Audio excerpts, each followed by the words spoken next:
Добар ден, почитувани, добре дојдовте во уште една нова телма амбуланта, реализирана во соработка со клиничката болница Жан Митрев. Секоја жена од време на време може да почувствува болка во дојките. Се работи ли за нормална појава, доколку се јави во период кога треба да добиеме менструација или пак во состојби кои што се поврзани со хормоните.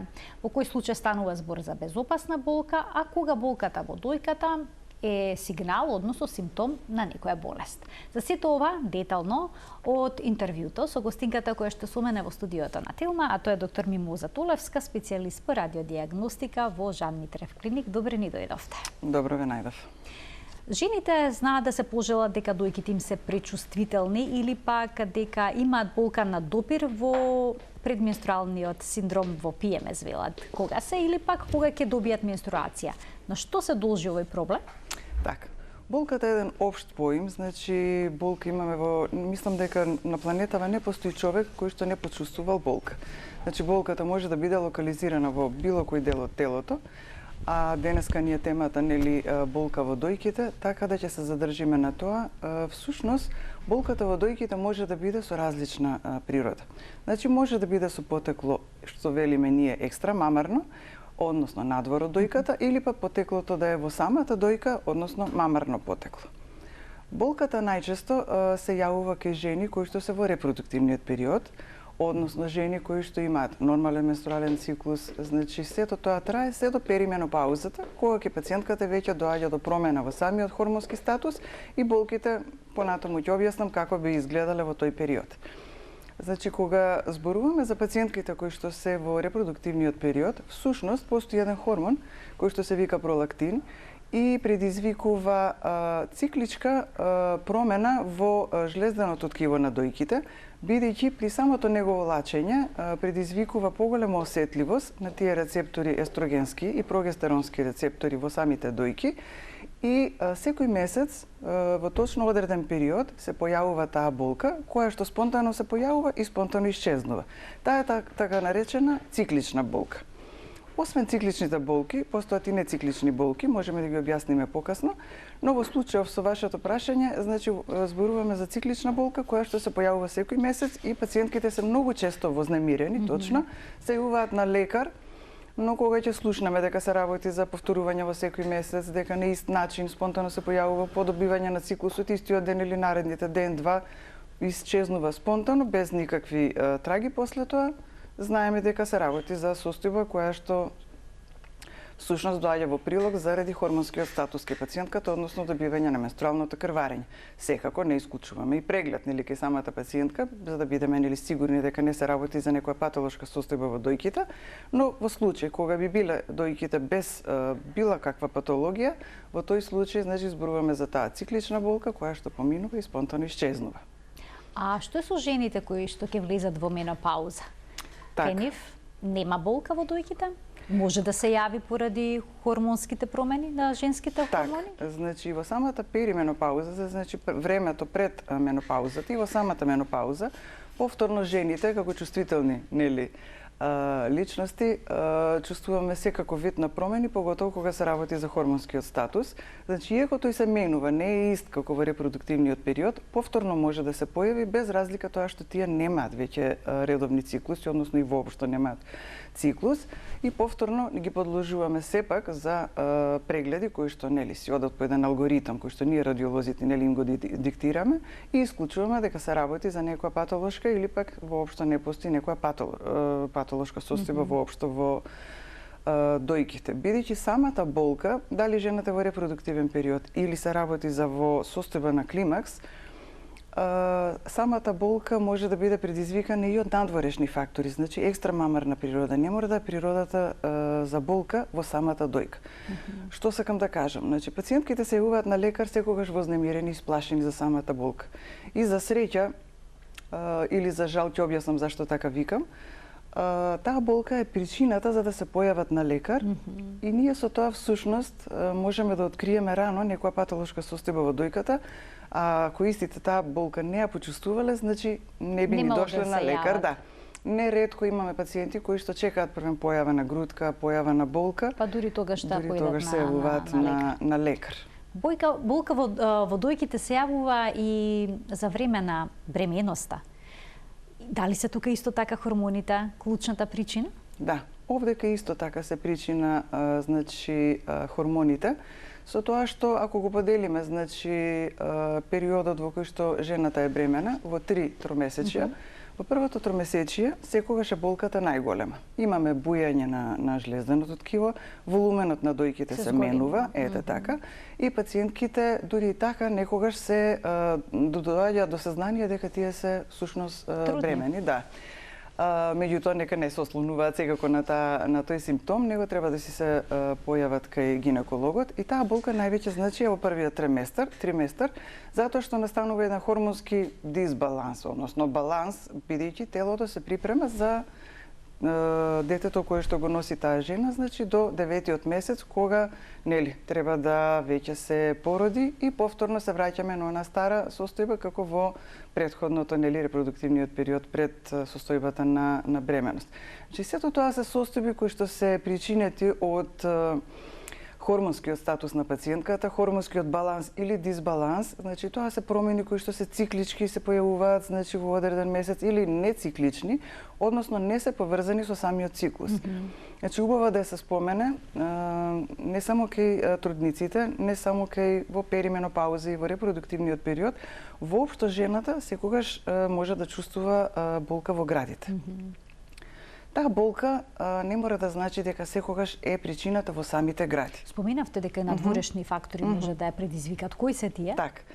Најчесто се работи за промени кои што се наоѓаат надвор од дојката, а сензациите кои што ги чувствува пациентот се всушност во самите дојки. Би сакала да им објаснам подобро на нашите гледачи дека, пример, десна дојка кога боли, еднострана болка, може да биде причината и во состојба кога пациентот има камен во жолчка. Каменот во жолчка не само што боли под десен ребрен лак, знае да предизвика и ширење на болката, ние велиме пропагација на болката кон десно, преку интеркосталните нерви, на градниот кош и предизвикува болка на долниот дел од десната дојка. Тоа е да речеме на долна половина на десна дојка. Ако зборуваме уште за десната дојка болките и еднострана болка, може да е причината и во рамото. Дегенеративни промени, стара траума, преголемо оптеретување на десната рака на тој пациент или пак во самиот рбет. Цервикоторакалниот рбет, вратот и торакалниот дел од рбетот се најчеста причина за болки, иако се позади, пациентите најмалку помислуваат дека може да причини рбетот болки во градите. Сепак, таа болка повторно се шири на истиот начин, почнувајќи од задната страна, заради дегенеративни спондилоартрозни промени или полидископати, што се многу чести, или пак хифози, искривување на рбетот, сколиози, и болката потоа се префрлува преку интеркосталните мускули до левата или десната дојка. Друг вид на болки за таков тип, кога причината е екстра мамарна, надвор од дојката, може да биде и преголема напрегнатост при вежбање. Или ако пациентот, односно жената, се занимава со некоја физичка работа каде што горниот дел, градниот кош, е повеќе оптеретен. Во тој случај настанува хипертрофија на мускулатурата на градниот кош, кој што ни секако не ја чувствува, тоа се случува внатре, позади самите дојки. И бидејќи се наоѓа на торакалниот цит кој што е богат со крвни садови, со нерви, со вени и така, доаѓа до една изразита остра болка и пациентот доаѓа вознемирен и сака прием уште истиот ден, истиот момент, може и ноќе да ги разбуди, затоа што е остра болка и доаѓа да проверат што се случува со самите гради. Општо кажано, за болката би можела да кажам за среќа сега, претходно беше некогаш во разговорот за жал, сега за среќа е најчесто од бенигна природа. Негде 90-95% е причината бенигна. Кога жените вежбаат интензивно, треба ли да внимаваат каков градник користат? Да речеме во фитнес сала, или кога тренираат некој спорт, дали градникот може да ги спречи болките во дојката? Или пак да ги создаде, доколку е несоодветен? Так, убаво прашање за пациентките и тие често не се свесни за тоа. Некогаш се посветува внимание на естетиката, меѓутоа не е секогаш се во естетиката. Жените кои што се посветени, да речеме, повеќе на вежбање, па дури и оние кои што не вежбаат, треба многу големо внимание да посветат на градникот. Оние кои што вежбаат, треба да ги исфрлат, значи градниците кои што се со жица или некои други додатоци, кои што прават компресија, притисок на самата дојка. Жените кои што вежбаат треба да користат градници исклучиво кои што се памучни, исклучиво кои што се меки, и овозможуваат една цврстина при самото вежбање за да нема опасност за повреда на мекото ткиво, бидејќи самата дојка е еден од најнежните и најмеките органи во нашето тело. Секако дека е важно да се посвети внимание. А се препорачува ли секојдневно носење градник? Па знаете како, тоа е препораката е може, не мора, можете доколку е соодветна за обемот, изгледот на вашите гради. Значи, не треба да биде нешто кое што ги вознемирува вашите гради, ги притиска, значи дали е помало, дали има додатоци некакви кои што прават компресија на градите, значи жената треба да се чувствува пријатно, пријатно и удобно. А може ли некои болести како што се болестите на белите дробови или па кардиоваскуларниот систем рефлексно да покажат болки во дојките? Да, секако, и тоа е во тие така наречени претходно што ги споменав, екстрамамарни фактори, освен мамарните фактори. Екстрамамарен фактор е и болка некогаш предизвикана од процес некако во белите дробови, или пак да речеме болка која што се шири од меѓуградите или левата дојка, се шири кон рамото, кон левата рака. Пациентките прво помислуваат на градите, бидејќи така некако посветуваат повеќе внимание на тој дел, дека потекнува од таму, и се појавуваат првен кај нас, да речеме, често на лекар. Кога ќе го исклучиме факторот дојка, со нашите методи, зависно од возраста на жената и од индикациите која метода би ја употребиле, тогаш ги упатуваме на кардиоваскуларен преглед, затоа што неретко таа така наречена состојба ангина пекторис, значи болка во градите или некој друг проблем со срцето, треба да го констатира сепак соодветниот специјалист кардиолог. Понекога жените имаат грудки во дојките, кои што се како ги нарекуваат? Фиброцистична болест на дојките, да. Обично цисти ги нарекуваат жените. Да. Дали тие може да болат? Така, значи ова сега веќе почнуваме да зборуваме за мамарните фактори за болка во дојките. Значи болката е предизвикана од промени во самите гради. Повторно ќе кажам, статистиката ни кажува дека болката во градите кога е предизвикана со фактор во самите дојки е повторно негде над 90% од бенигна природа. На прво место се цистичните промени, кои што предизвикуваат јака изненадна болка.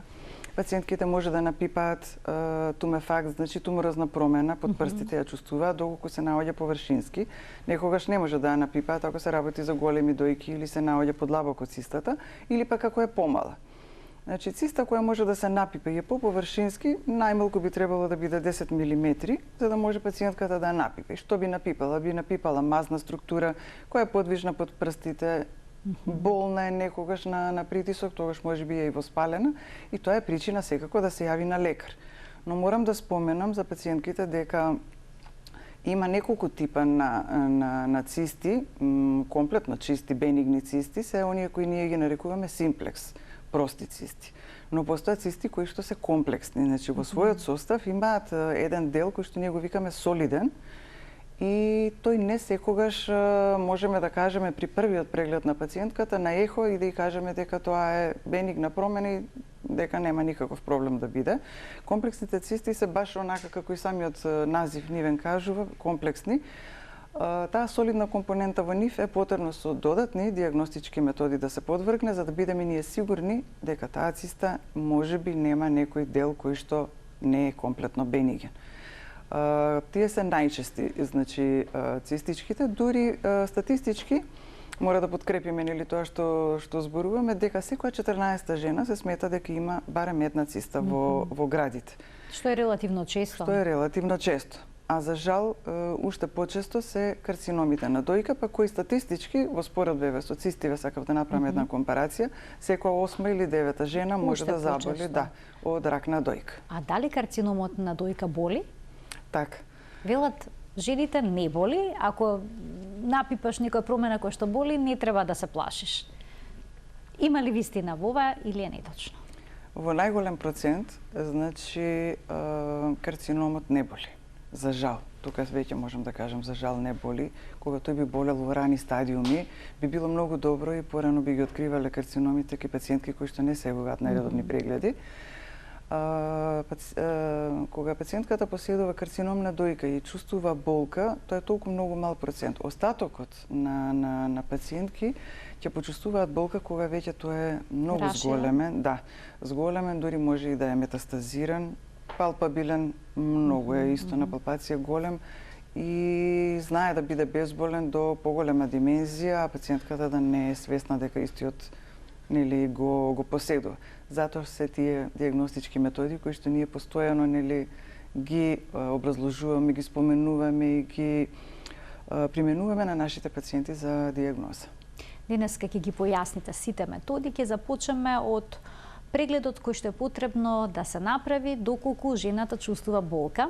Појаснивте дека треба да се направи разговор најнапред со неа, да појасни дали се тие болки циклични или не. Во кој момент одлучувате дали ќе направите ехо или не? Така. Жените кои што се, односно девојки да речеме, во помлада возраст, метод на избор е секако ехотомографскиот навод, значи ехото на дојки. Кај нив со нешто што започнуваме, тоа представува ехото. Значи, кај нив се дојките густи, се млади девојки кои што можеме многу лесно да дојдеме до забележување на промена, дали се работи за цистична или некоја друга промена, која што не би ја забележале можеби заради нивната густина на друг преглед и затоа започнуваме со ехо преглед. Значи кај помладите девојки некаде до 40 годишна возраст препорачуваме прво ехотомографски преглед. Пациентките кај кои што веќе настапила 40-та година, алгоритмот значи налага да започнеме со мамографија, бидејќи мамографијата е всушност златниот стандард кој што ни овозможува да откриеме состојбите во дојката, кои што неретко на ехо не можеме да ги забележиме, оние промени кои што пак на мамографијата би ги забележале. Значи алгоритмот кај младите првен ехо, а кај возрастни првен мамографија, па продолжуваме со ехо како надополна, за да негде дојдеме до диагностика со над 90% во точност од она што ќе видиме од двете компаративни методи. Дали секогаш на ехо можете да го видите она што пациентката ќе го напипа? Ако пациентката напипува нешто, може да се работи најчесто за цистична промена, ако е мазна и така натаму. Многу често можеме да детектираме во голем процент дека се работи за таква и таква промена. Меѓутоа, има состојби, иако ретки, но има состојби во кои што ехото не ни дава комплетна диагностика. Ехото само за себе негде околу 60-70% има точност. И во тој случај, ако е пациентката млада, не ја подвргнуваме значи на мамографијата, бидејќи таа содржи одредена количина на зрачење, него тогаш предложуваме да се направи магнетна резонанса. Во тој случај, значи магнет, бидејќи таму нема зрачење. Нема зрачење. Знаеме, ако е пациентката да речеме сепак некоја промена која мислиме дека, знаете како тоа е момент на одлука, преферираме првен магнет, меѓутоа ако е некоја состојба која можеме подобро да диагностицираме на мамомат, пациентката знаеме и на помлада возраст да ја поставиме на мамограф. Но сепак магнетната резонанса е некако повеќе прва преферирана за оваков тип на возраст. А колкави промени се забележуваат на ехо? На ехо можеме да забележиме и многу ситни промени, значи од 3-4 мм па нагоре. Значи најчесто тие 3-4 мм се тие претходно што ги споменав микроцисти, кои што пациентката не ги чувствува, може да се во голем број, може и да се ретки, може да се на двете дојки, може да е само на едната страна. Зависи значи каква е состојбата, тие пациентката не може никогаш да ги почувствува бидејќи се премали. Ако се поголеми, тогаш можеме да ги забележиме. Најчесто значи, почнуваме од 3-4 мм па нагоре. Знаеме да сретнеме цисти и по 5 и 10 сантиметри секако во градието, кои што дури пациентката сама ги забележува со голо око. А на мамографија, колкави промени во дојката може да се видат? Така, мамографијата е специфична метода, значи ја работиме радиолози кои што се бавиме со исклучиво оваа патологија и потребно е големо искуство. Многу голем проблем ни е во мамографијата ако пациентката има густи дојки. Густите дојки на пациентката ни оневозможуваат секогаш да разделиме некои промени дали се бенигни или се малигни.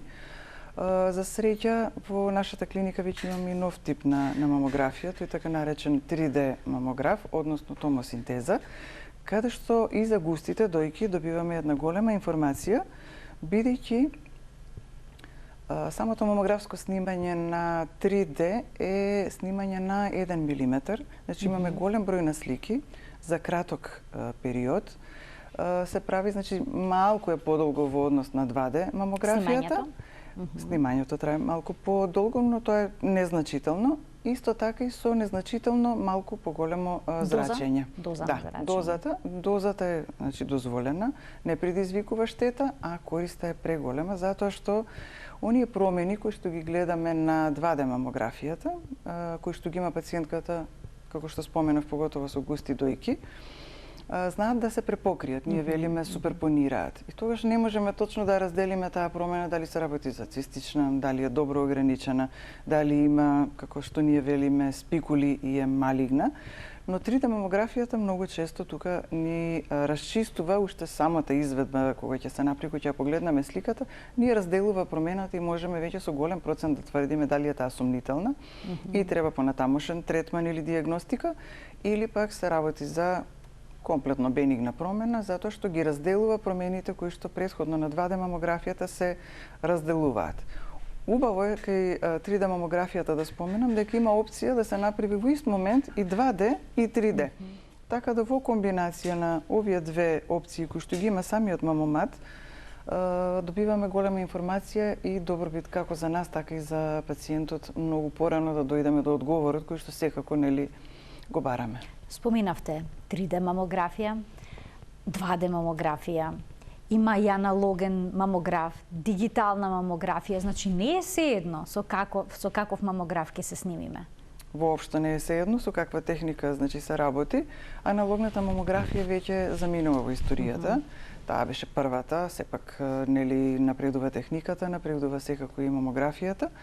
Аналогната мамографија се замени со дигитална технологија, ова што ја споменав 2D и 3D мамографија, веројатно и уште ќе има некои нови наредните години, претпоставувам, промени во усовршување на таа 3D томосинтеза и така натаму.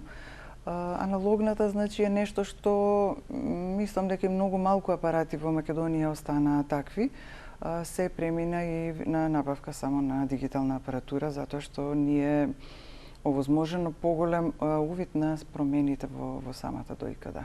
Може ли пациентката да одбере, да дојде да ви каже сакам да се снимам со 3D мамографија? Или пак лекарот е тој кој што препорачува што е најдобро за пациентот? Така, сепак првен се разговара со лекар, се размислува која мамографија би овозможила поголем увид и потреба кај пациентката, бидејќи има пациентки кои што имаат така наречен инволутивен цртеж на дојки. Што значи Односно, тоа е преовладува масната компонента во градите, тоа е конституција кај некои жени, кај кои што и 2D мамографијата е сосема доволно да ни даде доволна информација. Нив воопшто нема потреба да ги подложиме на мамографија значи, од 3D. правите преглед на дојката, каква е дојката пред да одлучите каков тип на мамограф ќе употребите? Да, ако имаме можност претходно да сме гледале на ехо и знаеме за пациентката каква е дојката, пример знаеме дека е густа, тогаш нема размислување, самото тоа на пациентката и се предлага 3D мамографија. А во случај кога не знаеме или има мамографии претходно или нема мамографии претходно, тогаш разговараме, правиме преглед, па и на ехо ќе направиме еден увид на густината на структурата на дојката и ќе предложиме секако дали 2D или 3D. Во секој случај 3D е подобрата варијанта, затоа што промените вистина ги толку разликува, ги разделува едно од друга, што нема тука никаков зијан, односно штета за пациентката. Комфорноста е на високо ниво, пациентката се осеќа удобно во своја кожа, на тој апарат нема некоја јака компресија, болка која што пациентката ќе ја наруши дали е 2D или 3D, бидејќи самиот мамомат е така направен. А што е со лажно позитивните и лажно негативните наоди? Кој мамограф дава попрецизни информации, 2D или 3D? Така, 25 до 35%, значи статистички е докажано врз бројка на пациенти кои што секако се прегледани, дека се исклучуваат лажно негативни резултати кои што се направени на 2D мамографијата. Значи 35% тоа е вистина голем процент кој што спасува живот на време. А позитивни, лажно позитивни може да даде? Лажно позитивни во случај на ако веќе е премногу густа дојка, подошто бидејќи самите дојки се поделени на 4 групи, има пациенти кои што се во таа четврта група, кога вистина се премногу густи дојките, и ние не сме сигурни дека и со 3D можеме да поставиме комплетна диагноза, постои таква опција, значи не е семоќна и 3D мамографијата, тогаш применуваме и магнетна резонанса на дојки, која што се прави со внесување на интравенски контраст и со одредени секвенции кои што ги има во самиот софтвер на машината, ние изработуваме и покажуваме дали таа лезија, промена е од суспектен малиген карактер.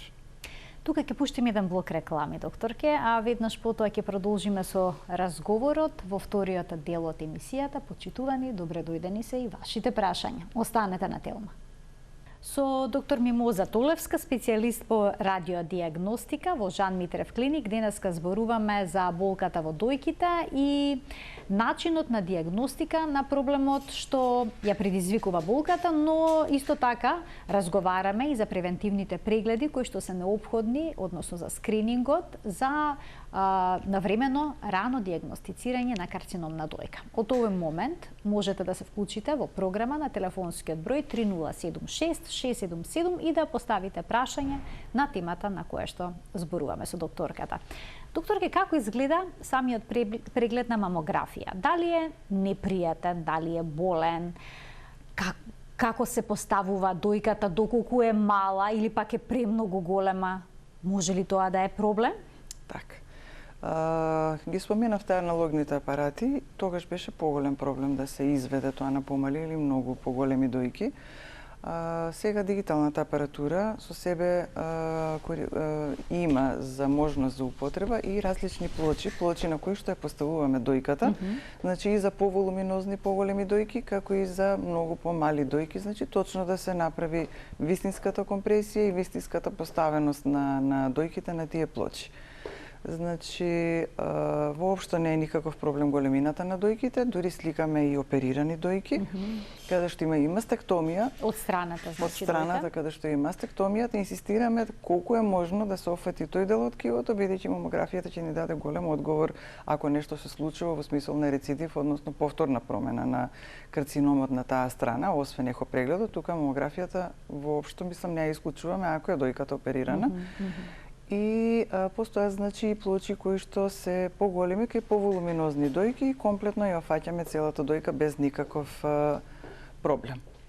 Двајца гледачи очекуваат вклучување, да им дадеме предност. Добар ден. Добар ден за првиот гледач. Добар ден, поздрав до водителката и до докторката. Благодарам.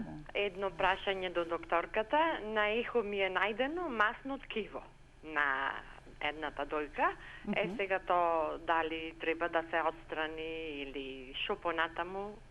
Како да се следи овој проблем? Да. Докторката, фала ви многу пријатно. Ви благодарам за вклучувањето, да го слушнеме и прашањето на следниот гледач. Добар ден. Добар ден. Повелете. Ја слушам докторката, ме интересира, сакам да закажам термин кај докторката, слушајќи го тоа 2D, 3D, дали ќе треба специјално да се закаже 2D, 3D или само со ехо може? Или треба специјално, нели? Треба кај нејзе прво преглед, па да ми препорачи или тоа да си го закажам при самиот позив? Добро, ви благодарам и вам за вклучувањето во емисијата. Имаме уште еден гледач, да го слушнеме и тоа прашање. Добар ден. Добар ден. Гледачот не може да се вклучи, повелете, одговорете на прашањата, подоцна ќе му дадем уште една шанса. Така, во однос на првата пациентка која рече дека е диагностицирано масно ткиво, значи липом, Не знам на кој начин е диагностицирано, најверојатно со ехо преглед. Не знам возраста на пациентката, не успеавме да ја прашаме која е. Значи, ако сме 100% сигурни дека се работи за масно ткиво и е диагностицирано на ехо преглед, во тој случај на пациентката, доколку нема болки, се препорачува една контрола за 6 месеци да видиме дали самото масно ткиво расте или не. Зашто велам дали расте или не, бидејќи некогаш ако масното ткиво, без разлика што е најбенигната промена во градите, знае да прави компресија, притисок на самата дојка и за да биде попријатно на самата пациентка, тогаш ја подвргнуваме на оперативен третман за да ги нема тие болни сензации. А во однос на второто прашање? Во однос... Дали пациентката интересираше дали да се снима со 2D, со 3D мамограф или пак може да направи преглед само со ехо? Така, пациентката не знаеме исто која возраст е. Ако е со возраст над 40 години, нема направено до сега никаков преглед, нити ехо, нити мамографија, потребно е двете да ги закаже, значи да ги направи.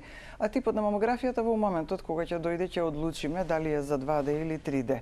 Ако има направено веќе некаков преглед од овие, исто така може да си закаже термин, па да се договориме на лице место дали има потреба од двата прегледа или од еден. Понекогаш има пациентки што инсистираат да им биде направено ехо наместо мамографија? Има, да. Има пациентки кои што мора, затоа што пациентката не е сомнителна, не е возрастна, не правела никогаш мамографија и не може да гарантираме дека 100% ако со ехото е кажеме дека нема промени и дека има чист наод 100% и дека она безбедна, значи инсистираме или наведуваме во самиот извештај дека одбива мамографија, а ние сметаме дека треба мамографија, да. Ајде да слушнем уште две прашања од гледачи. Добар ден. Добар ден. Повелете. Пациент, да речам да гледам на телевизија, би имала едно прашање до докторката. Повелете. Се однесува на појава на калцификати во двете гради, значи 52 годишна возраст сум, и ги пратам, да речам, редовно според препорака на докторот. Што конкретно значат калцификатите во градите? Така, ова е едно убаво прашање. Ви благодарам за вклучувањето во емисија. Да го слушнеме веднаш и следниот гледач со прашање. Добар ден. Добар ден. Во програма сте, повелете, ве слушаме. Дали... Ве слушаме, кој е вашето прашање? Намалете го тонот на телевизорот, мислам дека тоа е проблемот. Следете не преку слушалката. Да. Кој е вашето прашање? Прашањето ми е до докторката. Јас моето прашање е неколку пати јас имам направено и мамографија и ехо на дојка. Така. Јас ќе ве молам да зборувате во континуитет, во слушалка не го слушајте телевизорот. Има доцнење на... Не го слушам телевизорот, така, бидејќи има паузи во ред. Да. Добро. Нешто ми работи мене во дојкава, јас тоа го осеќам во едната, во левата, и на мамографија, и на ехо немам ништо. А јас сум од Прилеп не можеме да добиеме ние никако пут Скопје и ја не знам што се случува со мојата дојка. А што чувствувате? Што чувствувате? Нешто работи во дојкава. Значи чувствувате дека нешто не е во ред. Дека нешто работи. Добро. И вака кога се паѓам на допир, јас не ме боли, ама него го осеќам дека работи. Добро. Мамограф, ехо и тоа се е чисто, но вие имате чувство дека нешто се случува во вашата дојка. Нешто се случува во дојкава. Добро, ви благодарам за вклучувањето во денешната телма амбуланта. Повелете, докторке, најнапред со првата гледачка, што се тоа калцификати? Така, пациентката постави убаво прашање, многу убаво, затоа што претходно споменав за мамографот, колку е тој важен за прегледи кај пациентките кои што се над 40 години, бидејќи тие калцификати всушност се микрокалцификати најчесто, може да бидат и покрупни калцификати. Тие што се покрупни калцификати нас не смируваат затоа што се бениген тип на калцификати. А овие што се микрокалцификати се оние кои што не можеме да ги видиме на ехо, затоа и толку многу инсистираме да се прави таа мамографија, бидејќи неретко во ехото не можеме да најдеме некаква промена, а на мамографскиот преглед можеме да наидеме на тие калцификати кои што ние знаеме како да ги препознаеме и потоа со соодветни постапки уточнуваме дали се работи за сомнителни. Ако се работи за сомнителни, се продолжува процесот на додиагностицирање и евентуално ако се воспостави дека се работи за малигна промена, ги подложуваме на оперативен зафат таквите пациентки. Значи, пациентката нека продолжи да прави редовни мамографии. Веројатно се работи дека има некој наото на некакви калцификати во градите, значи убаво е тие да се пратат. И алгоритмот на препораки на мамографиите најчесто за најверојатно, сега претпоставувам че тоа е до случај, меѓутоа најголем процент препорачуваме да се прават редовно на секои 2 години. На 2 години, дури кога ќе се најдат вакви калцификати на 2 години? Ако се сомнителни, тогаш правиме и пократок преглед. Некогаш дури на 6 месеци правиме повторно преглед на мамографија. Значи сето тоа е одлука на радиологот. Така, значи негова тоа проценка. проценката на радиологот може да одлучи дали ќе биде за 6 месеци, дали за 12, а редовна контрола доколку се кај пациентката бенигни калцификати си останува да си ја направи на 2 години, да. Втората гледачка која што имаше чувство дека нешто и се случува во градата. Така, на почетокот на емисијата зборев дека најчесто болката може да биде и од природа која што не е во самата дојка, можеби затоа и претходно и ехо прегледите и мамографиите и биле негативни. Ако пациентката е вознемирена, ја почувствувавме нели дека е вознемирена, ако поминало доволно време од последниот преглед, значи 1 година од ехото или 2 години од мамографијата, нека повтори еве еден преглед повторно да не се случило нешто меѓувремено, да видиме дека таа сензација не е од дојките, тогаш веќе ќе се упати на правото место да се види која е причината што вели она ми работи нешто во дојката. Ајде да слушнеме уште еден гледач. Добар ден. Добар ден. Повелете. Едно прашање ве молам, поздрав прво до докторката и до вас. Благодарам. Јас пред 15 години одев неколку пати на контрола во Битола, се најдува некои си цисти. И немам појдено фазла од 10 години на контрола, а осеќам сега како од време на време како да боцка некоја игла, секундарно боцни, пак снемај. Дали треба да се прави мамограф или ехо само може? А на која возраст сте сега? На 64. 64 години. Ви благодарам за вклучувањето во емисија и уште еден гледач ще да слушнеме во продолжение. Добар ден. Добар ден. Повелете. Поздрав до вас. А јас имам едно прашање. Се слушаме? Да, ве слушаме, повелете. Да. Вака, јас сум мајка, периода сум на пред 18-19 години на села Десна града. А имам ќерка 40 години и она прави редовни контроли. И се да прашам дали е доволно она прави да едаш мамографија, прави и ехо исто. И се да јас се плашам нормално за ќерката, дали е доволна таа контрола. Дали доволна? Така. До сега, например, секогаш ми е во ред, до 19 години, и сега ми пишува бирар 2. Тоа е значи како 10 ми кажа докторов, наместо 10 9 бирар 2. Има калцификати, тоа ли се мислам не е ништо страшно до сега. Добро. Само тоа сакам да башам за ќерката дали е ред добро што ги прави овие контроли. Ехо и мамографија прави еднаш годишно. Така, ви благодарам за вклучувањето. Повелете. Так, значи за претходната пациентка која што се јави со прашање дека дали треба да прави ехо и мамографија, она беше возрастна над 60 години, така? Значи нема збор со толкава пауза како што имала досега, не направено преглед на дојки. Комплетен преглед ќе закажем, значи и мамографија и ехо преглед. Значи тоа е дефинитивно. Цистите може да даде таква болка пробудувачка како сигличка? Најчесто цистите може да бидат причина, меѓутоа не сакам да зборам пред време затоа што не знаеме што се случило за сите тие години кои пациентката не е одела на лекар, така да прво што ќе направи да си закаже двата прегледа комплетно да ги направи. А втората пациентка, која што се грижи секако за својата ќерка, многу добро постапуваат со тоа што ги прават редовно прегледите, со тоа што ќерката или пациентката не е информирана или можеби мајката наметнува или девојчето од страв прави секоја година мамографија. Ако некоја причина не постои, мамографијата ќе ја одложиме на 2 години, ехото останува еднаш годишно доколку зборуваме за бирац 1 или 2 како што кажува пациентката. А доколку некој има направена операција со отстранување на дојка, Колку често пак тука треба да се прават прегледи? Така, Гледачката колку често треба да прави преглед? Пациентите кои што се оперирани, првите 5 години мамографијата ја правиме на секоја година. Потоа, после 5-та година, секако во консултација со онкологот кој што ја води, знае за состојбата исто нејзина, ја прати нејзината терапија, одлучуваме дали тоа ќе се продолжи до 10-та година или ќе останеме на 5 години, секоја година мамографија. А ехото, првите 5 години секако оди на 6 месеци. Уште еден гледач имаме да му дадеме предност. Се надевам дека ќе имаме простор да го опфатиме концептот предвиден за денеска. Добар ден. Добар ден. Повелете. Јас малку подоцна се вклучив, не знам дали разговаравте за темата, меѓутоа јас сум доилка и сакам да прашам кога прв пат треба да направам преглед. Така, ви благодараме, ова е добро прашање. Јас исто тука ќе имам и некое подпрашање. Докторке, само да видиме дали има уште еден гледач. Добар ден. Не, се исклучил во ред.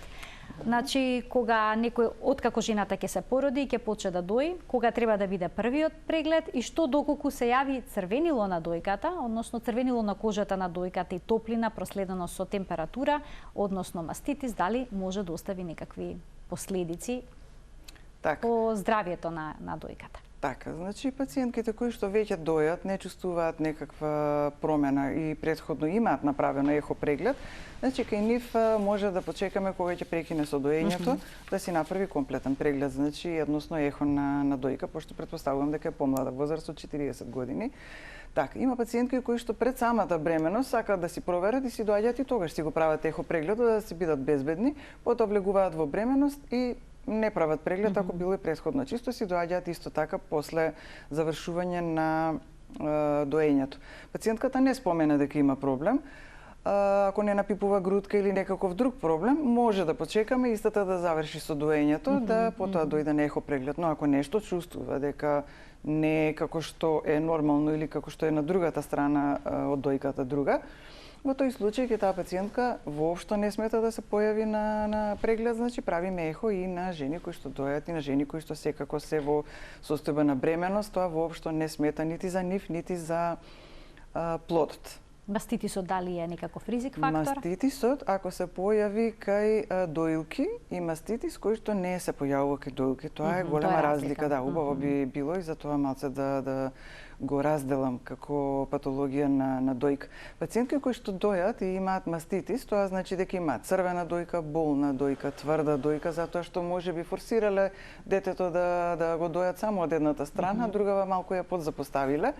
И тогаш настанува тоа згручување што би рекле вака народски на млечните каналчиња и доаѓа до јако воспаление и болност на дојката. Тие пациентки се јавуваат на лекар, правиме ехо преглед, доколку се воспостави дека се работи за воспалителен процес, се дава соодветна терапија која што би ја смирила, значи состојбата и она си продолжува со доење без никаков проблем.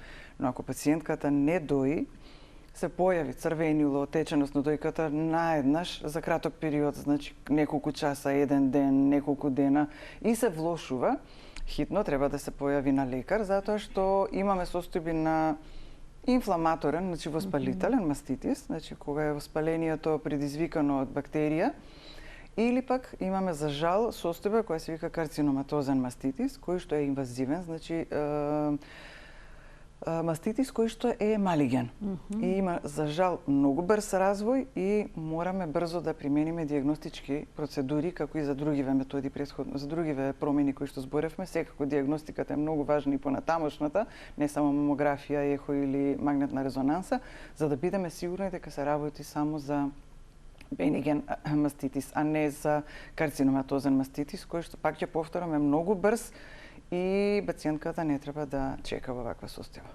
А точно ли дека жените што дојат поретко развиваат карцином на дојка? Не е докажано статистички дека се ослободени од карциномот, значи буквално статистиката вели секоја жена, буквално секоја жена 8 до 9 ќе заболи од рак на дојка во светот. Кога со некој од овие дијагностички алатки кај жената ќе забележите некаква промена, кој е следниот чекор?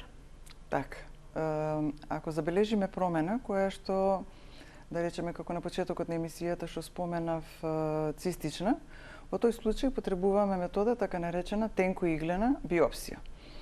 Ако забележиме промени, како што споменав после тоа, тие комплексни цисти кои не се така, кои не можеме да ги омаловажиме, значи имаат тврд дел во нивниот состав, тогаш применуваме така наречена кор биопсија.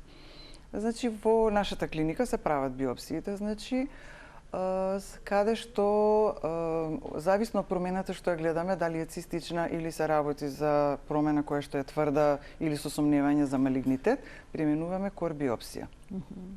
Која е разликата? Кор биопсијата е посигурна метода во споредба со тенкоиглината? Овака, да. Биопсија? Доколку се работи за промена како циста, која што е полна со бистра или малку заматена течност, тогаш кор биопсијата тука нема корис, правиме исклучиво тенкоиглена биопсија, односно тенкоиглена аспирациона биопсија. Се боцка самата циста, се испразнува и потоа целосно со еден мал дел се остава за диагностички цели и се испраќа материјалот на патологија, односно за да се направи цитолошка анализа на самата течност.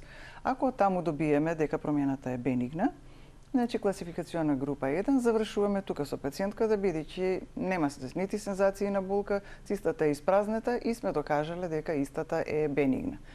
Но во случај кога што имаме сомнителни промени, кои што, како што споменав, се тврди, кои што ни се сомнителни за малигнитет или не сме сигурни дали се сигурно бенигни, тогаш применуваме кор биопсија. Кај тенкоиглената биопсија игличката е тенка, значи и не прави некој поголем болка кај пациентката, иако има пациентки кои што се осетливи и ако има потреба и тука ставаме локален анестетик само за да и биде на пациентката удобно и да и овозможиме по-добра диагностика без нарушување на незиниот комфор. Но кога се работи за кор биопсија, исклучиво се аплицира, значи локално анестетик и се додека пациентката не каже дека е обезболено местото, значи не почнуваме воопшто со самата процедура. А велите дали е точно? Па точна е кор биопсијата повеќе од тенкоиглената. Во кој смисол? Тенкоиглена, ако примениме на тврда промена, може да има процент голем на грешење, затоа што може и да не извлечеме клетка од таа тврдина. А кор биопсијата ни овозможува да влеземе во самата промена, да земеме примерок, кој што е доволно дебел, милиметар, за да може патологот потоа да го обработи и да го стави под микроскоп и со соодветните боења да направи хистолошка анализа на промената. Значи добиваме највисок процент на точност со хистолошка анализа на самата промена. Ако ни покаже малигнитет, веднаш значи пристапуваме кон соодветни понатамошни исто диагностички процедури, корелација со хирург и ако има потреба понатаму соодветна хируршка ресекција, квадректомија, туморектомија или комплетна радикална мастектомија на дојката. И моето последно прашање за денеска, жените кои што се кандидати за мамографија по 40-та година, доколку од одредени причини не сака да направат и ве се плашат од зрачење, ако споминавте дека тоа е во нормални, прифатливи дози, може ли кај нив да се примени во како дел од скринингот магнетна резонанса? Магнетната резонанса не е метод на избор. Не е метод на избор. Тоа ни е дополнително нешто со кое надополнуваме евентуално кај млада особа, да, за да додиференцираме нешто ако на ехото ни е сомнително. Меѓутоа, ако им магнетната резонанса не ни го даде доволниот одговор, сепак би примениле повторна мамографија, но првиот момент, ако е помлада, значи и нема потреба да се форсира, да се брза на мамографија, а она е 25 години или така, одиме на магнетна резонанса, да. Јас ви благодарам за вашето денешно гостување и убаво појаснување на повеќето аспекти кои што се поврзани со болката во дојката и начинот на диагностика. Ви благодарам на поканата. Почитувани, ова беше се во денешната Телма амбуланта, реализирана во соработка со клиничката болница Жан Митрев. Ви благодарам за вниманието со кое што не следевте. Гледајте не секој работен ден во 12:45, секако на Телма. Имајте пријатен ден.